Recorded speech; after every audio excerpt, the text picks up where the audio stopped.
Eclesiastes, capítulo 11. Apenas o versículo 4.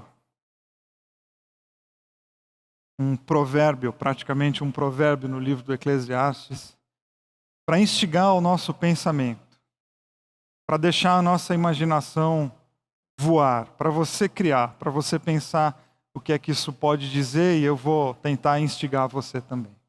Diz assim Eclesiastes 11, 4. Quem fica observando o vento não plantará, e quem fica olhando para as nuvens não colherá. Apenas esse versículo.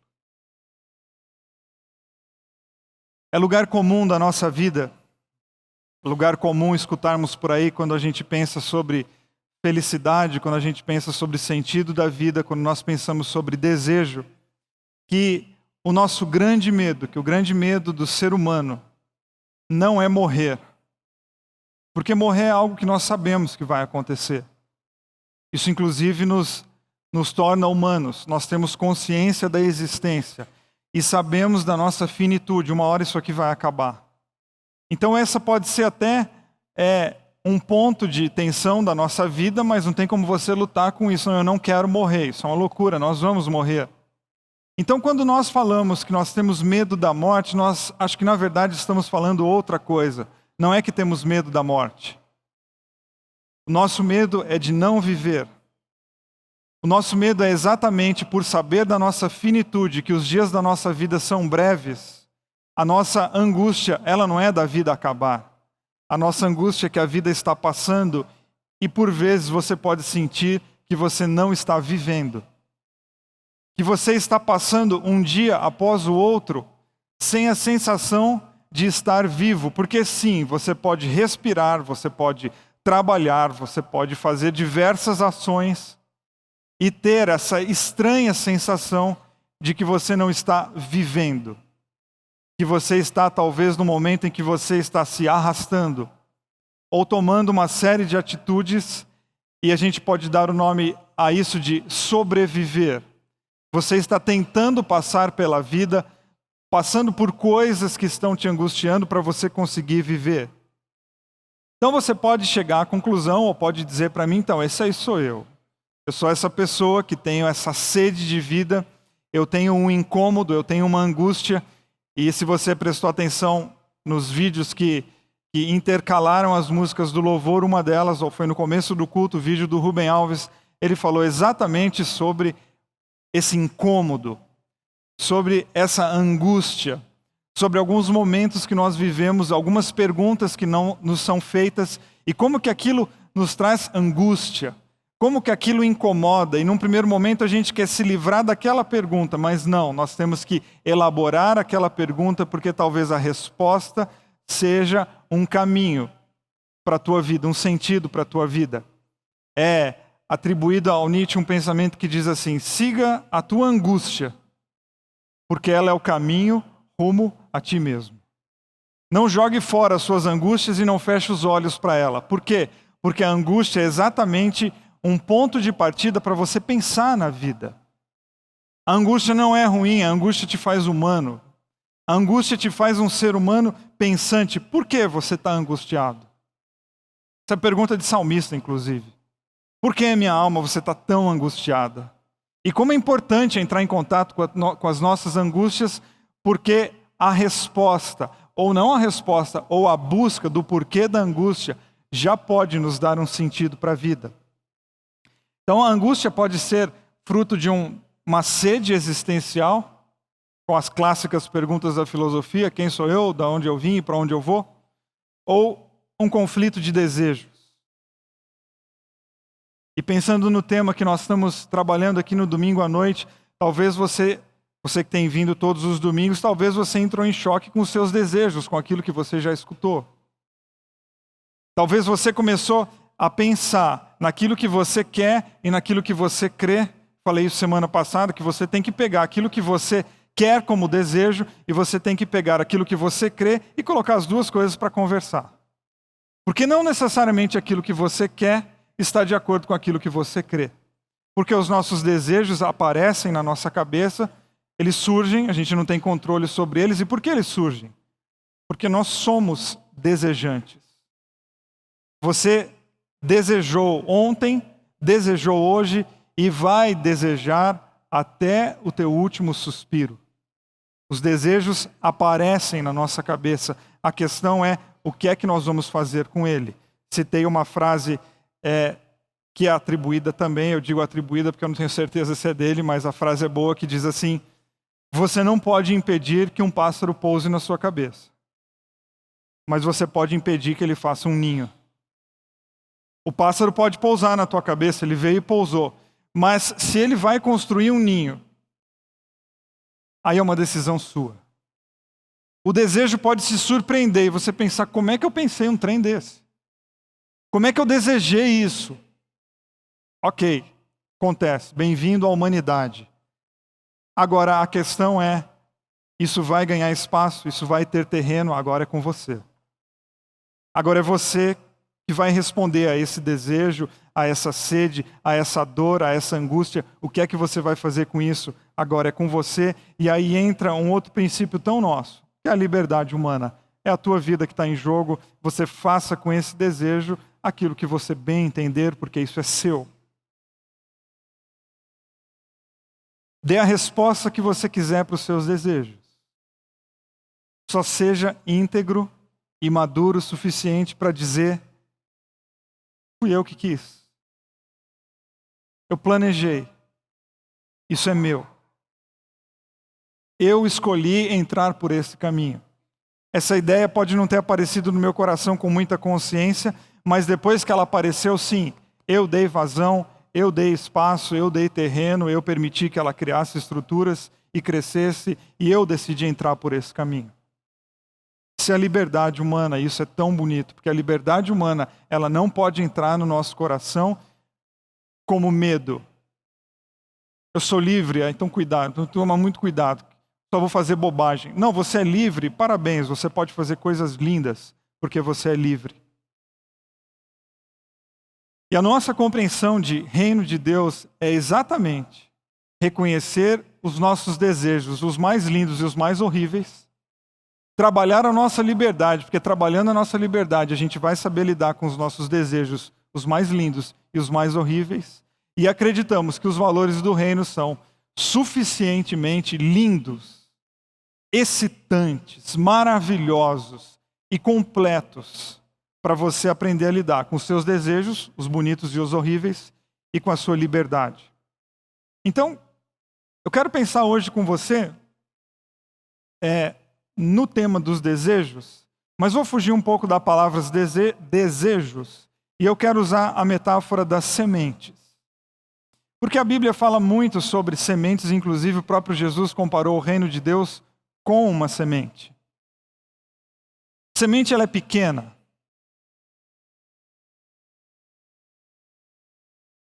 Pode cair, pode morrer. Mas ela pode cair e ela pode dar muitos frutos. Ela pode cair e pode criar raízes. Ela pode aprofundar. Boas, quer sejam bons frutos ou os maus frutos. A semente é o início de todas as coisas. Aquela árvore, por maior que seja, por mais forte que ela se apresente, um dia ela foi uma simples semente. Esse jardim que você passeou e você se encantou, um dia não foi um jardim. Um dia eram sementes. Alguém cuidou da terra, alguém plantou, alguém cuidou daquela semente para que ela viesse a se tornar um jardim. Então, quando a gente fala de sementes, eu imagino que se você é mais antigo em igreja, antigo dá um ar de velho, né? Se você é mais clássico em igreja, você já está lembrando de Gálatas. Aquilo que o homem plantar, certamente ele colherá.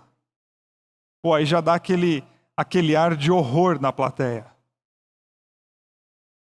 Luzes vermelhas e raios começam a cair dentro da comunidade, todo mundo com medo. Por quê? Porque aquilo que você plantar, certamente você vai colher, a famosa lei da semeadura, e que tem muito a ver com esse provérbio que eu li hoje do Eclesiastes.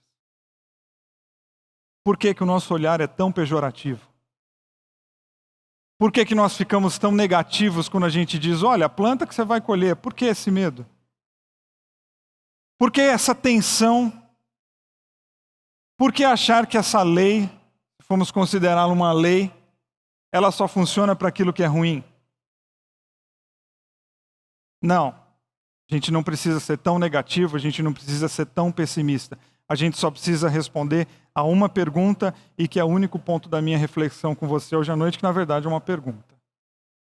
Se é verdade que os nossos desejos são sementes, porque eles começam pequenos, se é verdade que aquilo que eu planto eu vou colher, a minha pergunta para você hoje à noite é: quais sementes você tem espalhado? Você não precisa responder isso para mim, basta você ter coragem e sinceridade de responder isso com muita integridade, com inteireza de ser, para você mesmo e para você mesma. Quais sementes que você está espalhando na tua vida? Ou pensando num ano, porque janeiro é um mês que a gente está planejando o que a gente vai fazer, o que a gente quer ser, o que a gente quer conquistar, o que você quer ter lá em dezembro de 2016, eu perguntaria não só o que você está espalhando, mas quais sementes estão no seu bolso. Se elas estiverem no seu bolso, melhor, se você ainda não começou a espalhar. Porque aí eu olho para essas sementes e penso, o que é isso? Qual é o desdobramento disso? Ao plantar isso aqui, o que pode minimamente, eu posso ter a noção mínima do que vai acontecer com a minha vida? Quais os possíveis desdobramentos dessa semente? Qual o tipo de fruto que essa semente dá? Você já parou para pensar nisso? Você já parou para pensar que essa é a sua responsabilidade com a vida?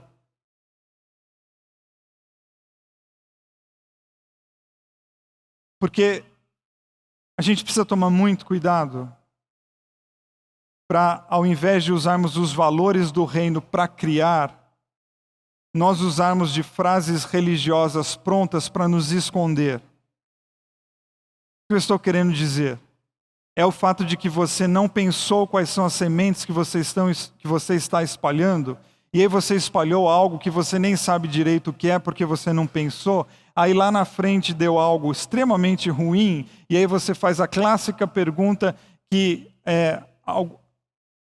o vício religioso nos instiga a fazer, que é: o que é que Deus está querendo me ensinar com isso? Deus? Será mesmo que é hora de inserir Deus na história? Será mesmo que é agora, é a hora, depois que as sementes foram lançadas, depois que não houve planejamento algum, depois que não houve pensamento algum, e nasceram coisas extremamente estranhas, será que é sincero colocar Deus nessa história agora? Não, Deus tem que ser inserido nos princípios. É no começo. Por isso que eu preciso colocar os meus valores para conversar com os meus desejos. Por isso que eu preciso sempre passar aquilo que eu acredito, passar aquilo que eu quero no filtro daquilo que eu acredito. Para Deus não entrar na história da nossa vida sempre como o culpado ou como o responsável por alguma coisa ruim, e a gente fica num exercício cansativo, tedioso, monótono de ficar explicando que Deus fez isso para me ensinar aquilo, e Deus sempre ensina a gente com coisa ruim. Isso é muito chato. Por que é que Deus não ensina a gente com coisas legais? Por que nessa visão popular e chata, desculpe, mas tão chata, Deus entra sempre na história ensinando para a gente alguma coisa de um modo ruim? Não, os olhos de Deus estão sobre nós e eles são olhos de paz. Eu preciso assumir a responsabilidade de dizer a verdade. Eu não tomei conta e agora eu estou lidando com isso. Porque eu desejo, que é o princípio de todas as coisas. Porque lá no início, quando eu comecei nessa história de dar espaço para esse desejo, eu não parei para pensar um minuto aonde é que ele me levaria. Eu não parei para pensar um minuto e nem coloquei ele para conversar com aquilo que eu acredito. E como que a gente precisa fazer isso? Pensa bem, você não cuidou. Pensa bem, você não avaliou. Você não tomou cuidado, e a nossa falta de avaliação e a nossa falta de cuidado, elas mandam fatura, sempre. Falta de cuidado é igual cartão de crédito, essa fatura vai chegar. Você pode até rezar para não vir a fatura do cartão, mas se tem uma pessoa que não esquece de você, é a Visa, o Mastercard. Eles não esquecem da gente. É uma fatura que chega. A nossa falta de cuidado e de responsabilidade com aquilo que a gente quer para a vida também manda uma fatura, e às vezes alta demais, e a gente tem que gastar uma energia emocional que a gente nem sabe se tem, para pagar uma conta que foi criada por nós mesmos, da qual a gente não se responsabilizou, da qual a gente não se atentou. Por isso que a angústia é importante. Por isso que você não pode dar as costas para aquilo que está te incomodando. Porque aquilo que está te incomodando talvez sejam os teus valores arranhando você, chamando a tua atenção para dizer, não entra nesse caminho, porque a fatura sai cara demais. Você talvez esteja entrando num relacionamento, talvez você esteja entrando em um negócio que tem ares escondidos, tem bilhetes por baixo da mesa, e existem os teus valores gritando e clamando dentro de você, e você abafando esses valores. É um incômodo. O que está me incomodando? O que está te incomodando? Aquilo que você diz crer está extremamente incomodado com aquilo que você está querendo fazer. Pois dê voz a esse incômodo. Ouça o que essa angústia tem para te dizer, porque essa angústia é o caminho rumo a você mesmo, é para você se encontrar. É você estar você tem um casamento e de repente passou pelo teu coração, pintou no teu coração a ideia de você ter um caso paralelo ao teu coração. É óbvio que os teus valores vão clamar e dizer assim, não faça isso. Não faça isso, é um incômodo, é chato e você quer calar essa voz? Claro, são os teus valores gritando, é um incômodo. Essa fatura vai chegar. Não se iluda, essa fatura vai chegar. Com mais certeza do que vai chegar a do Visa, essa aí vai chegar. Os nossos incômodos, eles, por muitas vezes, nós os consideramos algo para ser jogado fora. E hoje à noite eu queria que você entendesse que alguns dos seus incômodos são boias para você não se afogar nesse mar de desejos que é a nossa vida. Dê voz para a sua angústia. E não fique escutando o vento. E não fique olhando para o céu perdido, sem prestar atenção naquilo que está acontecendo, porque em volta de você tem toda uma vida acontecendo. Cuidado com as sementes que você está carregando no seu bolso. Que algumas podem ser lindas flores, outras podem ser pragas. E a gente precisa distinguir qual é qual. Cuidado para você não se acostumar a abrir mão daquilo que você acredita para você saciar algumas das coisas que você quer. Cuidado. Cuidado para você não negociar seus valores morais, existenciais, para saciar seus bens materiais. Cuidado. Cuidado porque pode ser que isso aí te dê muita grana. E na mesma proporção, isso aí tire o teu sono. Cuidado. Você não é obrigado a fazer. Mas você é livre para fazer. Porque a liberdade não corrompe. A liberdade apenas revela aquilo que antes você queria fazer, mas por alguma razão era preso. Por isso que tanta gente fala, lá na Bethesda pode tudo. Não, não pode tudo. Aqui nós só estamos dizendo que você é livre. Pô, mas o cara ia na outra igreja e não fazia nada. Chegou na Bethesda, ele fez. Então, na outra igreja ele não fazia por medo. Mas o desejo de corromper já estava lá. Aí quando chegou aqui falou, você pode fazer, agora é a tua vida, lide com isso. Então não é se pode ou se não pode, é porque a liberdade não corrompe, a liberdade traz à tona. A liberdade, na verdade, revela a você mesmo quem você é. Que tipo de pessoa que você é? Que tipo de vida você está construindo? Que tipo de desejos que você está deixando crescer dentro do teu coração? Por isso que ser livre é tão importante e tão bonito. É tão importante porque ser livre nos apresenta a nossa resposta aos nossos desejos. Isso é muito importante. E é tão bonito ser livre por quê? Porque as grandes pessoas que são exemplos para nós de vida, de pessoas que desejaram aquilo que é bom, não foi Deus que escolheu por elas. Foram elas que escolheram. Foi uma decisão delas. Em dizer não para aquilo que não é vida e em dizer sim aquilo que produziu vida nelas e nos outros. Tome muito cuidado para você não começar a aceitar algumas coisas que são extremamente negativas, mesmo que elas levem você para um lugar melhor, num primeiro momento. Não sei se está a referência, mas há um provérbio que diz: há caminhos para o homem que parece ser bom, mas o seu fim de morte, é caminho de morte. Porque o começo parece ser bom.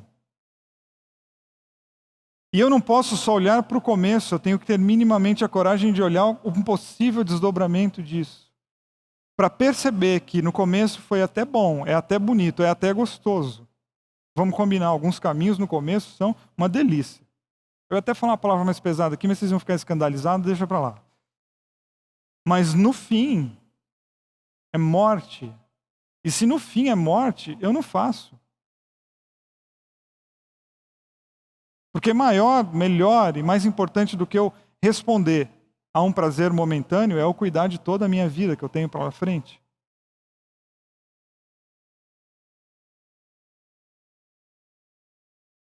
Vamos combinar de criar uma espiritualidade madura, íntegra, de gente que responde sim e não, e que assume as consequências daquilo que decidiu, dizer não fui eu. Sem ficar jogando no colo de Deus, sem ficar uma espiritualidade piegas, barata, infantilizadora, de agora eu quero ver o que é que Deus está me ensinando.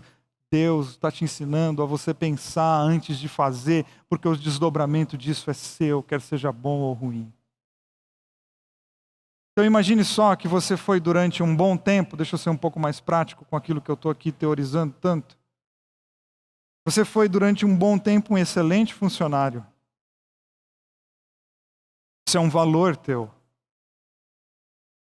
Se dedicar à empresa que você trabalha com toda a tua intensidade. Esse é um valor teu. Faz parte do teu conjunto de valores existenciais.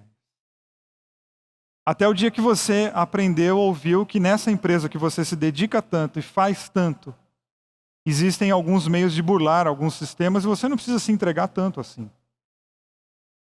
Porque outros não se entregam tanto assim, então você também pode entrar no mesmo caminho e deixar de se entregar. E aí você começa a dar um jeito aqui, você começa a dar um jeito ali. Sua avó morre de 3 a 4 vezes por ano, você leva um atestado lá para justificar que você não foi trabalhar. E entre outros exemplos que eu não quero dar, porque alguém aqui vai falar, contaram minha vida para ele. Uma hora você abriu mão dos teus valores, daquilo que você crê como vida, e você deu vazão a um desejo, que é de se dar bem sem o menor esforço. Porque apareceu isso em você, porque aparece. E aí você é demitido. Aí alguém vai falar assim, Deus está pesando a mão, hein? Deus? Será que é Deus que está pesando a mão ou você não correspondeu e não respondeu aquilo ou a razão pela qual você foi contratado naquela empresa? Será que os seus valores não foram abafados e alguns desejos estranhos ganharam espaço? E isso, há caminhos que parecem ser bons, mas o fim é desemprego? E aí de repente entra Deus como o que pesa a mão. É isso que eu fico muito chateado, porque Deus entra não é nem como mal, ele já chega pesando a mão. Se Deus pesar a mão na gente, não sobra nada. Deus não pesa a mão. foi alguém que inventou para manipular e controlar as pessoas. Deus não pesa a mão. Deus sopra vida, esperança, amor, paz, responsabilidade, integridade, mansidão, coisas bonitas. Isso provém de Deus.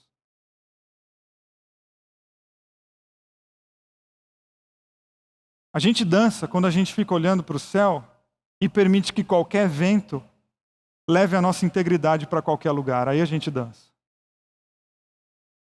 A gente se perde na vida quando a gente deixa exatamente de colocar os pés no chão, bem no chão, e manter o coração em Deus, e aí nós somos levados por qualquer vento. E aí qualquer coisa que falam para a gente passa a ser interessante. É um desejo que entra ali, é uma sementinha que foi jogada no teu coração. Olha, faz isso aqui, ninguém percebe, ninguém isso, ninguém aquilo, e de repente isso se tornou a razão do teu desemprego. Pode ser? Pode ser. É o casal que parou de se cuidar, que parou de se olhar, que parou de conversar. Aí esse casamento acaba. E esse casamento acabou por quê? Porque Deus queria ensinar a eles. Deus?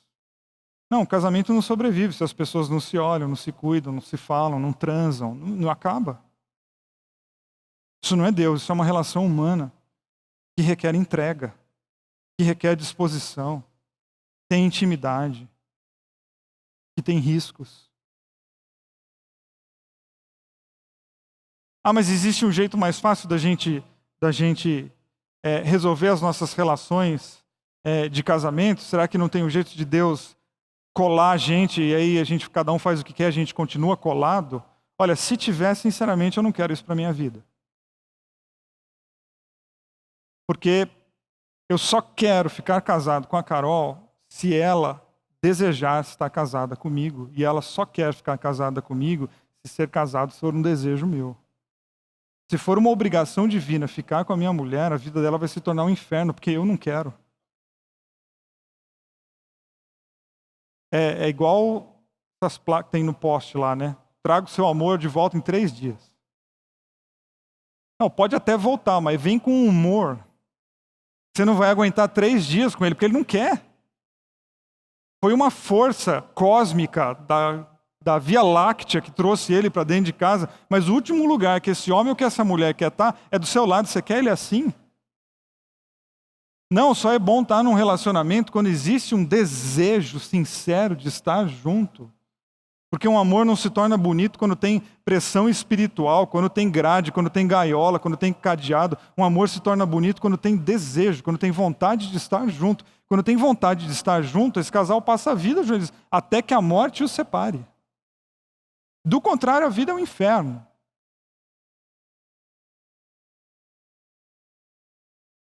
Então eu estou dando aqui, jogando várias ideias para você, mas uma que eu quero que você guarde muito. Se você esquecer tudo que eu falei aqui hoje à noite, eu queria que você lembrasse que a gente vai plantar diversas coisas e elas vão dar um retorno. Todas elas dão retorno? Não, porque algumas morrem no meio do caminho. Mas isso não serve só para coisa ruim.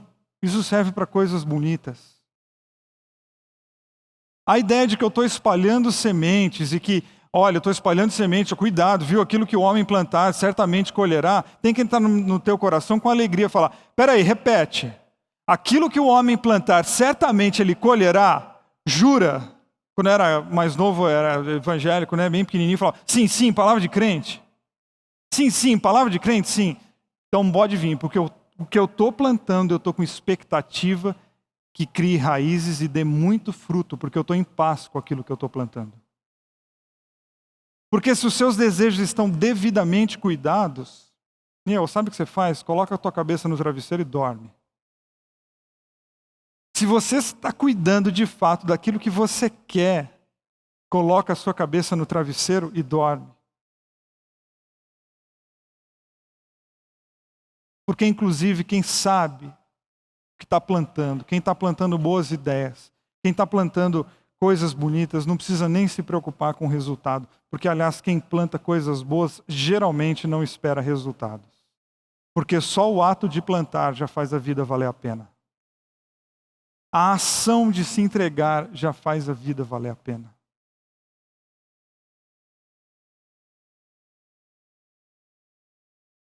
Quando a gente cuida das sementes que estão no bolso,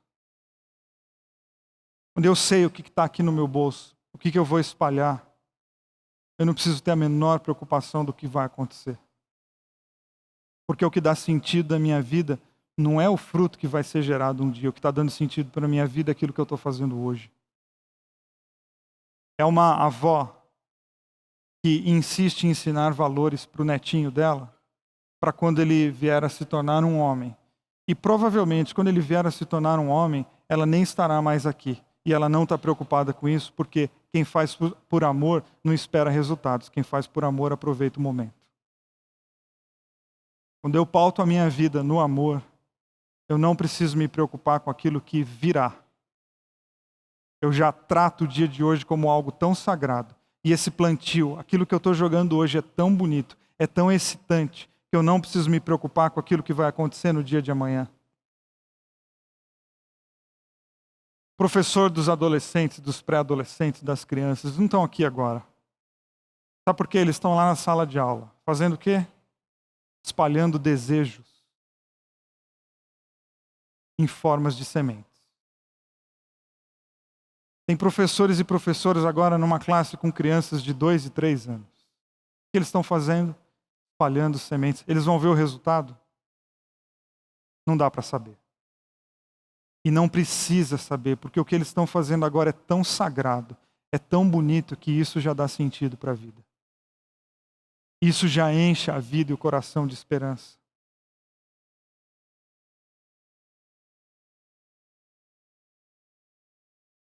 Então, o que o Eclesiastes está mais uma vez nos chamando a atenção? Ele está nos chamando a atenção para a gente colocar os pés no chão, porque a vida é responsabilidade sua. Não plante e fique olhando para cima. Não plante e fique olhando o vento. Não plante e fique olhando para os lados esperando mágicas. Não. Preste atenção naquilo que você está plantando, porque nós estamos falando da sua vida, é o seu coração e os seus dias que estão em jogo. Então, qual é a nossa grande preocupação? Quais sementes você tem no bolso? Um dos versículos que eu mais falei aqui para os jovens, no período em que eu fui pastor dos jovens da Bethesda, foi Provérbios 4:23. Que diz assim: vigie sempre os seus pensamentos, pois dele depende toda a sua vida. As versões mais antigas é: acima de todas as coisas, guarde o teu coração, porque dele depende toda a sua vida. Coração na Bíblia não é esse órgão aqui. Coração na Bíblia é o lugar onde nós tratamos, cuidamos dos nossos desejos. Olha que forte. Acima de tudo, guarde o teu coração. Porque no coração é o lugar onde você vai decidir se você vai falar não ou sim. Se você vai dar voz a esse caso. Se você vai aceitar essa negociação. Se você vai fazer aquilo que você está pensando em fazer. É no coração, é o lugar onde você vai dizer: vou fazer. Não, não vou fazer. Não, porque isso aqui vai me matar. Não, porque isso aqui vai roubar a minha existência. Não, porque isso aqui vai tirar a paz da minha esposa. Isso aqui vai acabar com a vida dos meus filhos. O coração é o lugar onde a gente faz todas essas negociações. E aí vem um provérbio numa frase e diz: tome muito cuidado com esse lugar, porque a tua vida inteira depende disso. De qual resposta você vai dar para os seus desejos? Qual é a tua postura em relação àquilo que está aparecendo no teu coração, nesse lugar chamado coração? Então, imaginando o seu coração como uma planta, um solo. Um terreno preparado para o plantio, porque é isso que o nosso coração é. Eu pergunto, as sementes que você vai jogar nesse coração, elas vão gerar o quê? E não adianta, depois que a semente for lançada, você ficar olhando para o céu fingindo que o negócio não é com você. Porque a vida é responsabilidade nossa. Nós estamos numa sala, num encontro de adultos.